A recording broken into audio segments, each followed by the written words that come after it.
ప్రధాని నరేంద్ర మోదీ ప్రతిరోజు కొత్త నినాదాలు సృష్టిస్తారు. కానీ యువతకు కొత్త అవకాశాలు సృష్టించరని లోక్సభ విపక్ష నేత రాహుల్ గాంధీ మండిపడ్డారు.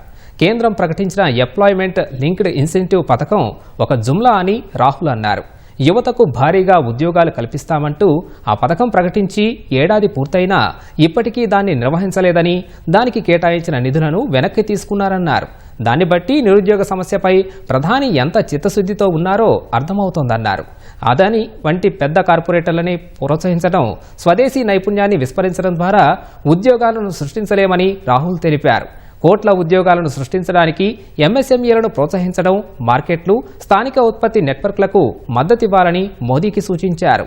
ఇలాంటి ఆలోచనలతో ప్రధాని ఏకీభవించట్లేదన్న రాహుల్ అసలు ఉద్యోగాలు సృష్టించేందుకు కేంద్రం దగ్గర ఉన్న స్పష్టమైన ప్రణాళిక ఏంటని ప్రశ్నించారు.